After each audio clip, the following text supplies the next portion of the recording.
From T. Muralidharan Sir, in his special address in this conclave, Mr. T. Muralidharan Sir is a prominent Indian entrepreneur and the founder of the TMI Group, a leading talent management and workforce solutions company. With a career spanning over 3 decades, Sir has made significant contributions to the business and employment landscapes in India.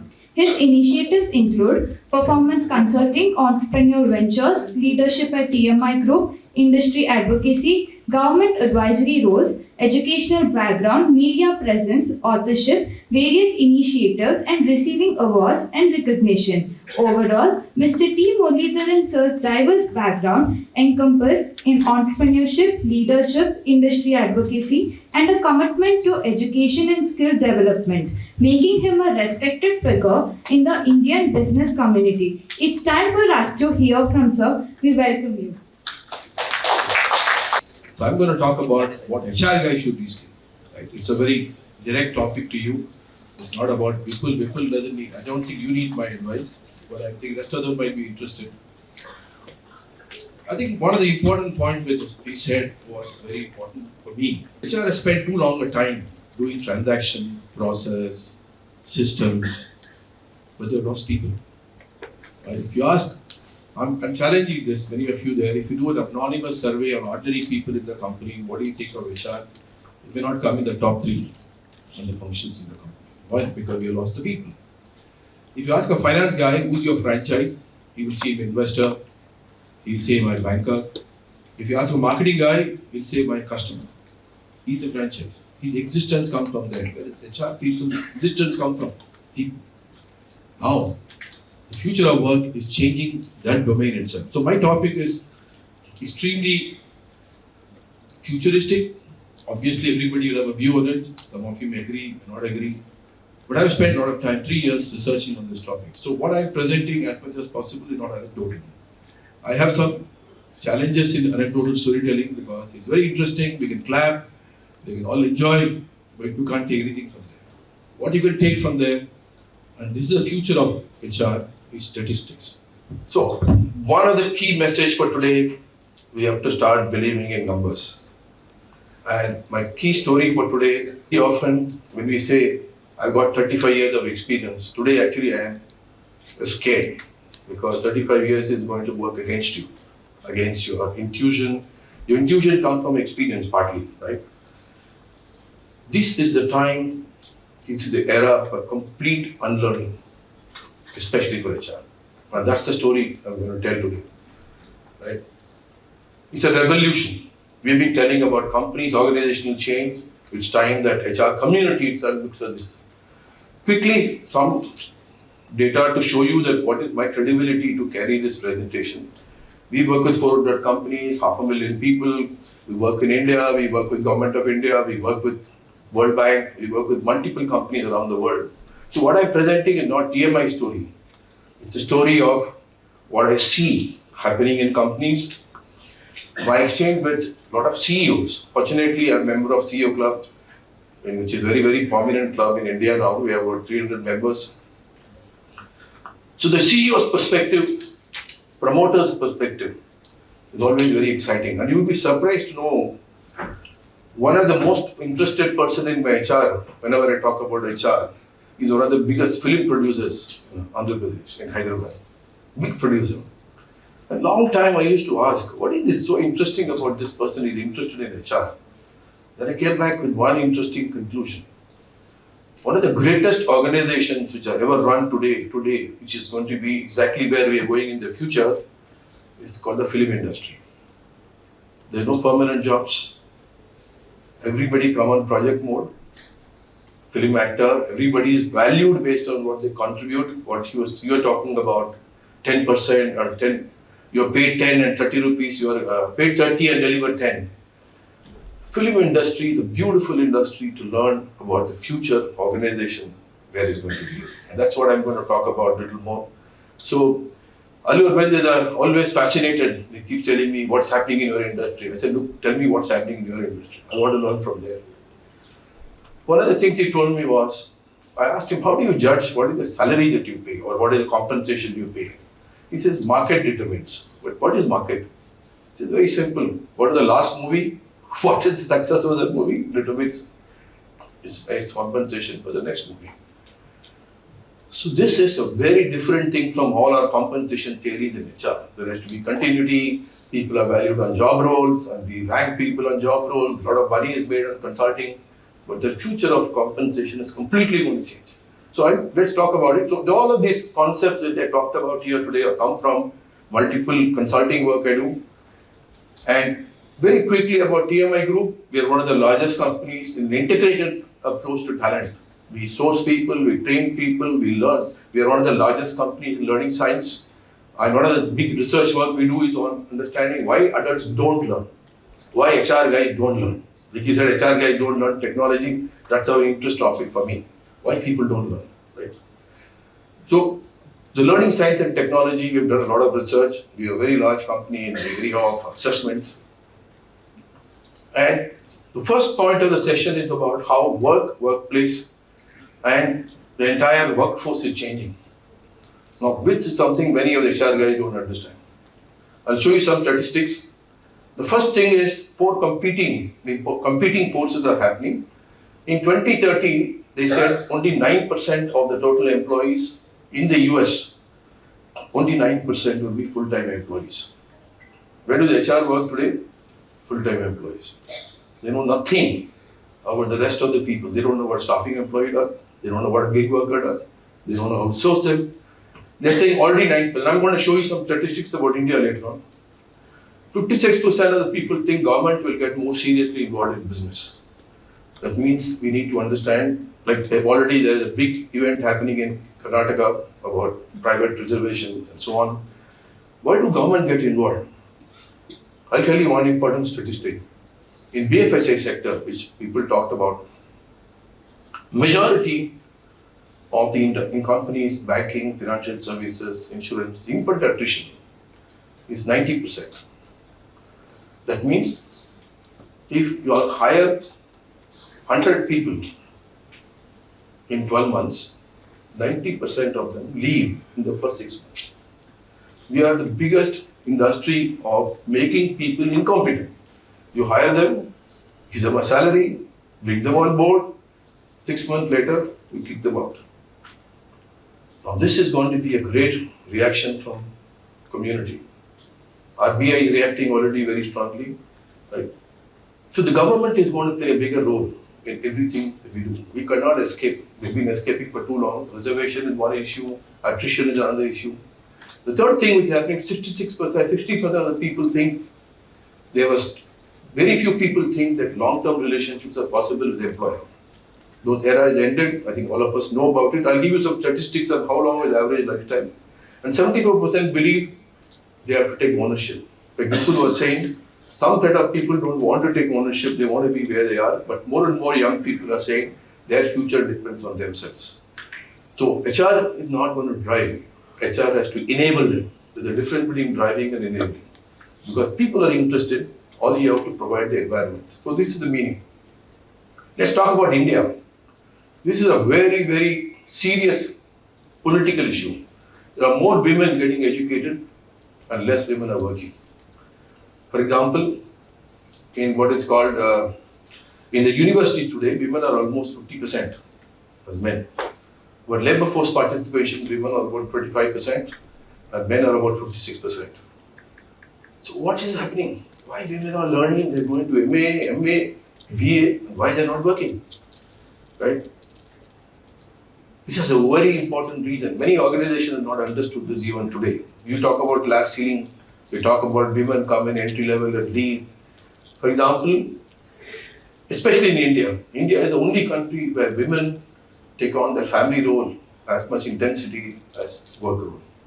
It's not the case in many Western countries. Right? Because of that, unless organizations understand that this reality of managing 2 jobs at a time and create work environment, for example, we talked about flexi timing was introduced some time ago. There are many, many things you can do to make it women friendly, and unless the organization do that, they will always have very large women in the bottom. In IT industry is a good example, and as they go up, there are no women there at the top. Real wages. You know, the biggest challenge for India is compensation. What are the reasons why women don't work? In fact, we did a study of a lot of, especially entry-level women. I'm not talking about IIM or IIT. They're all leave job for different reasons. But if you look at young, recent pass out of MBA, BTech, they all leave. Especially graduates, we leave. India produces the largest number of graduates, not engineers. Engineers is much smaller. Engineers is 5 lakhs, 10 lakhs number. The reason is compensation. And I'll show you some very damaging statistics on compensation. The money that we make in entry-level jobs is not enough for women to go to work. Simple. Unless we understand this, it means that there's a transportation cost, there's a time they spend away from home, they have to do cooking at home, they have to manage old aged parents, children at home, and therefore women don't find it attractive. In fact, I am arguing today India is a very unique place. Women are earning less than men, by and large, in many of the roles. But if you want to change that environment, you have to pay women more than men because they do 2 jobs. That's something HR has to channelize and fight for this kind of position. Sorry. Third one is about population. Many people don't know. I don't know. It's already known to many people. What is called the fertility rate in India has fallen dramatically. Dramatically. It's fallen across multiple ethnic, religious communities. So we think our population is extremely high, young people are there in plenty, but they are going to decline dramatically. And the last one is male youth are also sitting at home. Same compensation reason partly skill reason, partly work is not near their homes, or if I have to relocate. For example, I'll give you one, and I think ASCI can help us later on, and labor laws. The biggest challenge in setting up compensation is coming from minimum wages in India. Unfortunately, minimum wages, they don't recognize people migrate for work. If you see the costing model, what they adopt to arrive at arrive at the minimum wages, there's no recognition of migration. And migration is very expensive for many of the people, right? Because the cost of residency, traveling, etc. The last one is about income inequality. Inequality in companies are the highest. I'm sorry to say this, the CEOs don't deserve the pay they get. I can say this very openly for many of them. They make the maximum amount of money, and I'll show you also how they have damaged the frontline workforce. So, sorry, I'm saying some of this will come from data, not from my opinion, but I want you to understand the hard truth as much as possible. First is full-time to flexible workforce is a reality. In our own company, we now not created workspace for everybody. People have to come in rotation. We believe the future is going to be only on flexible workforce. And flexible also means work from anywhere. That's also going to be one of the options. Second one is the gig economy. Recently, Niti Aayog published the gig workforce in India is about 23.6 million. Let me give you some comparative numbers. If you look at the total number of organized workforce in India, it's about 100 million. 23% already. They are saying 6% of the non-farm. See, in India, the total workforce is about 620 million. That includes some people from agriculture, non-agriculture. Okay. So the non-farm sector is the largest number of people, and that the largest segment emerging is gig workers. But when I ask an HR person, do you know what a gig worker does? Have you thought of how to source him? How will you compensate him? How will you fix his salary? How do you create an engagement model for a gig worker? Because he comes here today, tomorrow he's not there. Like your example is your car system. So HR is not even understanding that this is going to be one of the most critical workforce. We need to understand their aspirations, what they are doing. Right? Shifting work landscape. Third one is remote work. Obviously, all of us agree this is going to be reality, and automation. Automation, he gave an example very beautifully established. And I want to tell you this is something I presented to CEO Club and they were shocked. See, historically, when we say automation, we talk about machines coming and welding in some automobile plants. This is what the imagery of automation was. It changed into service automation. And the bots came in the picture. Bots is what he talked about. Basically, he did a lot of repetitive job and pulled all the repetitive job into a single framework so you can pull all the data. So a lot of people who are doing cut and paste jobs, they're out. The next generation is called rule-based jobs. Rule-based jobs is what most of the jobs are in supervisory jobs. The rules are in your mind. It's not in that. So the supervisor, you go to him with a problem, ye karo, ye karo. What it means is he's applying a rule, what is to be done, what is not to be done. But if you extract that rule and put it into the bot, do a better job than you. So the third level of jobs are going is in the future of work, rule-based jobs. And the fourth kind of job, which is now impacted now, which is the largest impact, is the creative jobs. And all of you heard of the story where in Los Angeles, all the script writers who were writing for all the shows, they went on strike. Why? Because they don't want the ChatGPT to write the script. And they said now they want a declaration in all the movies. This script is written by humans. Can you imagine? That you are competing head on with your own creation. You created a creation called ChatGPT. It's writing better script than you could write. And these guys are unemployed. And it's in Los Angeles. No, it's in the capital of all the things. So this transformation is so fundamental. Let's come to Gen Z. Gen Z is what we are talking about, the younger folks of today. Clearly, they are not thinking the way I'm thinking, some of you are thinking in the room. They have prioritized a different thing completely. What we are prioritizing is not their priorities. They want better job. They want to prioritize their time better than us. We used to hang around in offices because, wait time, they're not interested. They want to do something else with their time, right? So Gen Z is completely changing the way we perceive how people are engaging with work. Second is, the tenures are dropping dramatically. I told you, infant attrition is 90%. That means people are staying less than 1 year in frontline jobs. Supervisory level, in our company, we ask people to sign an agreement for 2 years. I'm happy if people stay for 2 years in my company. And tenure for senior level, middle level and senior level, where we are hiring large numbers, are all 3 years, 4 years. Now tell me what HR policy you going to write when employees come and go. You don't know who the face is. We talk about faceless HR. The face itself is not there. What you saw yesterday is not there today. What faceless, what HR can you do? And attrition levels and residencies are falling so dramatically. So the whole challenge of HR, which is my first premise, forget about employee engagement, forget about recruitment. All this will get automated, will get outsourced. Outsourced companies can do better job than you in terms of automating their processes. The one area, if people are staying for a shorter duration, they have no loyalty to work for the company, how do you extract performance? Because in that short duration, with minimal amount of engagement, with minimal amount of loyalty, HR job and the company's job, CEO job, is to extract the value for the money that I pay. This is the future of HR. Entire future of HR will transform in my mind. Even in people's conversation today, I attend a lot of, I'm part of many work groups inside HR. Everybody talks about compliance, labor laws, new labor code. They talk about technology, but nobody talking performance. If Mr. Bakshi wants to have a HR manager here in this company, the first job is for him is to ask, how are people performing? And how do we measure it? How do you predict it?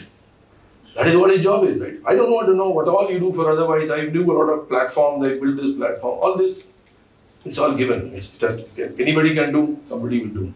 So the whole focus will shift towards, let's talk about compensation. I told you, and I gave you the example of film industry.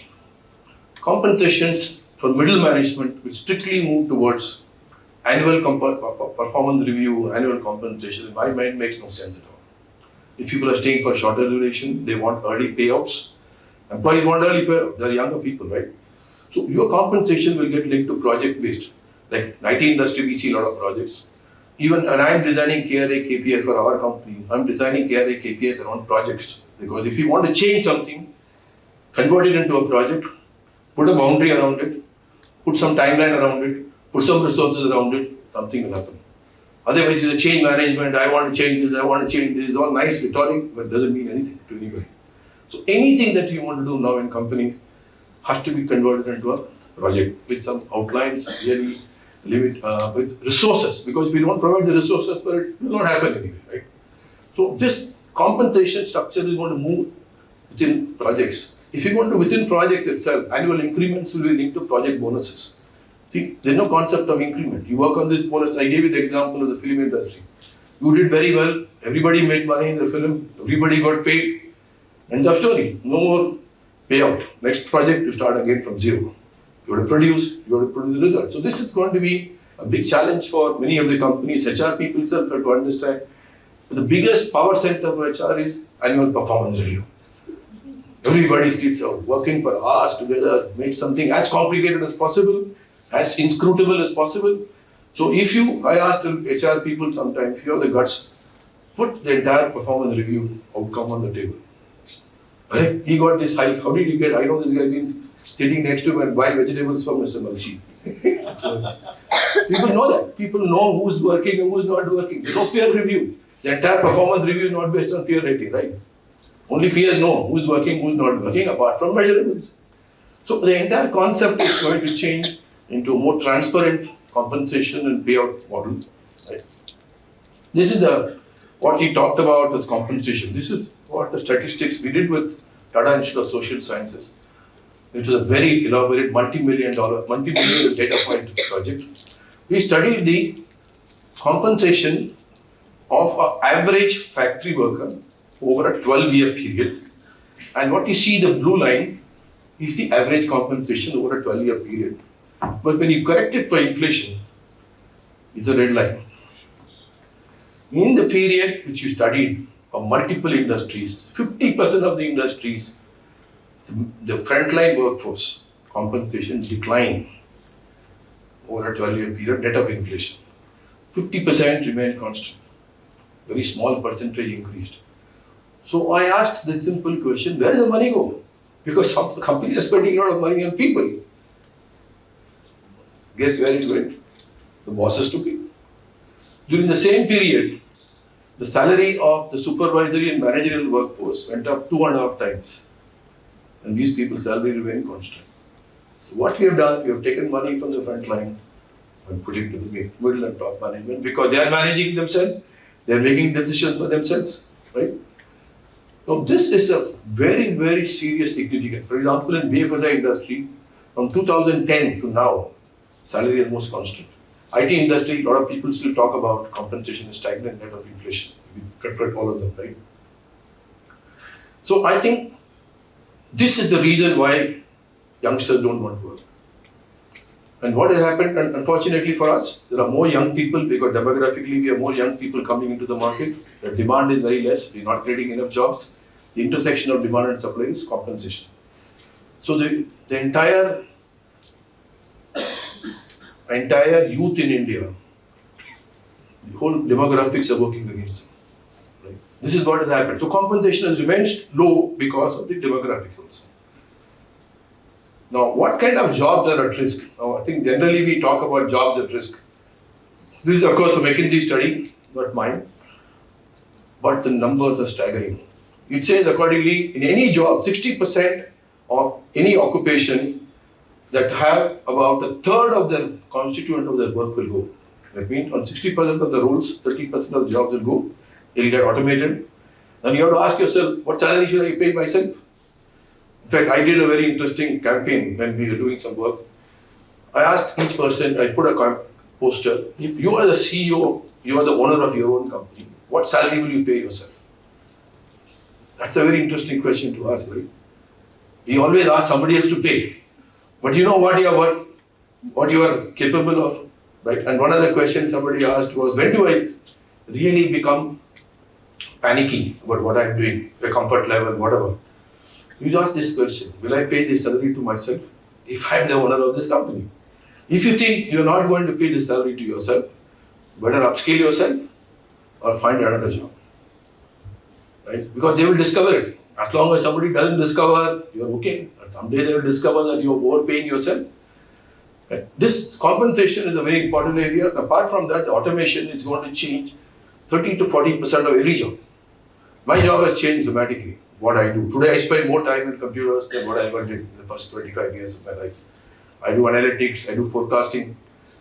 So anyway, I'm coming back to the point I made earlier. The future of HR is about people performance. Your job is to find out, design, architect, and make sure people in your system are performing. Today what happens? Performance is line manager's job.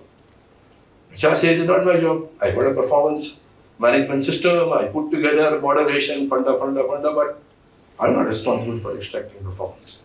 It's somebody else's job to extract performance. Now we are saying the future is going to be, if you don't have any job to do, your compensation is automated, recruitment is automated, training is automated. What do you do? Only way HR can do is to pick up this, because this is something nobody knows. Even the line manager doesn't know. One of the reasons why attrition levels are low is because of the low performance. So these are the HR blind spots. Last 3 years we've been working on this concept called Center of Excellence on frontline workforce and people performance. And I'm going to give you 3 important findings of this study. As I told you, I believe in statistics. I believe in very deep data and not get superficial analytics. You should not do, because most of us are looking for analytics which will support what you want to do. Right? This is a human nature. All of us do that. But you should look for, I always tell people, when you do analytics, look for something what you don't see. What you see, idiot also can see. But what you don't see in the data is where the insights are. So for example, I'll show you this. The changing face of HR analytics is completely changing from long-term performance is a consequence. The fundamental belief is performance is a consequence of HR policies. That's what we believe in. We write HR policies, we hope performance comes. Today it's the other way around. You have to design for performance, rewrite the policies for generating performance. You turn upside down between performance and this, right? The last one is very important. The HR analytics for people performance and measurement and optimization is a space that nobody's there right now. It's a great opportunity for many of HR people to latch onto this, because this is where CEOs will talk to you directly if you're there. Let's look at this first insight which we got. The entire HR people you talk about, they'll say normal curve. They have no idea what normal curve is. Where does it come from, right? The whole concept of normal curve or bell curve, which you talk about, has come from the concept of statistics. When you take a sample and you want to extrapolate to a larger entire population, you use this normal curve. The assumption is the normal curve is the population, and therefore I'm using something to go towards the normal curve. But this is the actual data of performance of people in front line. Right? You can see here, this vertical line is the average, and your actually performance is like this. The thick line you see, there is no normal curve there at all. Absolutely no normal curve. So the entire concept of sigma, 2 sigma, whatever we're using in analytics is a complete waste, because population doesn't represent a normal curve. The second one is even more interesting. So far, nobody's ever studied the performance of an individual in a company in a visual format. See, what I want you to understand also is that visualization makes a great difference in comprehension. You cannot understand a table. If I put a table in front of you, after third table, you will get tired. You will get all confusion. So what we do a lot of research in COE is to convert it into visualization. What you see here on the x-axis is the residency of the person, how long he has been in the company. On the y-axis is what is the cumulative average performance of that person till his last working day, whatever duration is. So each dot is one individual. For the first time, we were able to create a graph which brings attrition and performance in one graph. It brings individual performance, individual data into one table. And what you can see in this table is a distribution, how people are distributed within the organization in terms of performance. Right? Now, this is a very interesting data. Why? Because when you talk about consumer behavior, anybody will tell you consumer research is all about segmentation. How do you segment it in various segments? But in people segmentation, you don't see any work at all. Nobody has ever done work on how to segment people based on performance, residency, whatever. So this is a very interesting plot. It's called a TMI plot. We applied for a patent for this analytics. But the point I'm making is, today, if you use performance analytics, advanced techniques, and visualize them, people can understand. What it shows here is there's a huge variation of performance, even in the 12th month. If you see these people, they are in 12th month of residency, their performance variation is so high. There are some people who are performing 25 times better after 12 months than the people in the bottom, right? The other insight we got was, are people performing the same level throughout from the beginning? In other words, this is a very interesting called reverse performance graphing. What we do is you take the group of people, break them into performance levels, level 1, level 2, 3, plot these people's cohort backwards in time, how they have performed backwards in time. What this plot shows is people are stuck at various levels. These guys are low performers, they remain low performers. These guys are top performers, they've gone off on the top and remain in the top. Right? It's a very important insight. That means in performance management, if you take 1 year to recognize how people are performing, all these guys have spent a lot of money and time of the company in non-performance, right? So what it shows is that performance analytics tells you that people are stuck at various levels of performance, and we in HR have to realize how to move them from one level to another. The other last 2 points I want to make in HR analytics is, I think we always talk about in terms of indices, we always talk about change management, but CEOs don't understand. They want to know what is the money value of what you're talking about. Right? One of the biggest challenges in HR is we don't talk money. Right? People satisfaction, our index of satisfaction has gone up. So I want to know if index of satisfaction has gone up by 2%, how much my profit has gone. How much can you correlate that to my profit or correlate to productivity? So what we did was, what is the cost of underperformance of people in your company at any point of time? We measured that in financial terms. And this, I presented to a very large company this data recently. 38% of the money they are spending on employees is wasted. Their non-performance. That means each and every individual, the total underperformance of all the people put together is 38% of the total money. And the last time was, we talked complete, this same company I told you, every time I ask somebody, performers failing because supervisors are not working. I said that's wrong. So let me plot the supervisors that we plotted on 2 dimensions. What is the performance of team reporting to him and what is the attrition? See the high distribution of people. You segment this, suddenly you realize there's a small percentage of people, supervisors are doing very well. They're extracting performance, retaining employees.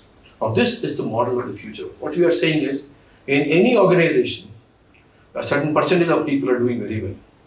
Now, they have some secrets of success. If you can extract the secrets of success and plow it back to the rest of the organization, then that's the future of performance management.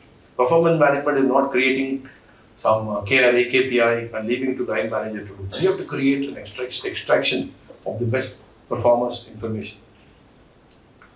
So let's quickly redefine performance. As I told you, one important point which is coming in people performance. You cannot do outcomes. Outcome is annual. You cannot look at effort. In between, you have to create a thing called output. So every single employee, whether he works from home, whether he works from office, whether he works remotely, you need to develop some metrics for measuring what is the daily output. What have we achieved today? What did you do for me today? So there are concepts called lead indicators of performance. So now companies have to research and find out what are the lead indicator of performance for that role, measure people's performance, output on that basis. That's going to be the future. So flexibility, in summary, I'm just going to the last session about summary. Flexibility will be important, as important, and profitability, predictability of performance will be the future. It's not enough to say, yes sir, I have a lot of people who are underperforming. Sorry, I'm not interested. Tell me what you're going to do to increase this from this performance level to that performance level. Right? So this is where predictability of performance coming, and measurement and modeling of performance is a very interesting domain. I would even encourage ASCI to look at some courses in this area, but this is the future of HR. How to model people performance, junior level, mid level, top level, how to rewrite. So some of the questions CEOs are asking, earlier people used to ask, what's happening? That's only answered by outcome. Last month we did so much turnover, so much profit. The next generation of questions was, why is it happening? What are the lead indicators telling you, right? And the third part, next question they're going to ask, I don't want to know, tell me what will happen next month. Right? How will your employees going to perform next month? Can you give me some insight on it? Can you be an expert in that area? Can you build some predictive models? So, in conclusion, HR has to change completely from transaction, process management, doing some amount of qualitative stuff and move into people performance. It has to be co-authored because obviously you can't do on your own as a line manager. So we become a performance architect. We become people performance architects. The second one is You build a lot of latest modeling of analytics, and you understand alternate forms of employment are coming into our system. People will come on contract basis, people come on staffing role, people come on gig workers. Now I'll give you one example. Today there are about 2 million, 1.5 to 2 million people are in term staffing role. And we are one of the staffing companies. When I go to negotiate, they want to negotiate on how to reduce the my fee. My fee is about 4%. I said, how dumb can you be? Focus on the 96% on. 96% is where the action is, right? You're wasting about how to reduce 4% to 3.75%. But actually you should be working on the 96%, which is productivity of the team. So I'll stop here, and I hope that I've emphasized 3 or 4 points to you. The future of HR is going to be dramatically different. It's going to be, you have to learn new skills. You have to accept the fact that we have to learn statistics. You can't live without statistics. You have to learn measurement. You need to have scientific mindset to asking cause and effect. What causes what effect? What is the difference between relationship between two variables and cause and effect? Now all of them have to be understood by HR. Only then they will get the respect and get the table. You want to be in CEO table, we want to be in the board, all of us want to be, right? As CEO I'm talking. In my own company I say the day you talk to me about people performance, the day where you say, I'll guarantee sir, leave it to me, next month I'll increase the performance by 10%, please sit next to me. But if you say, sir, we'll do our best, I'm working very hard, so we're doing our best we can, that's sorry, you know. Thank you.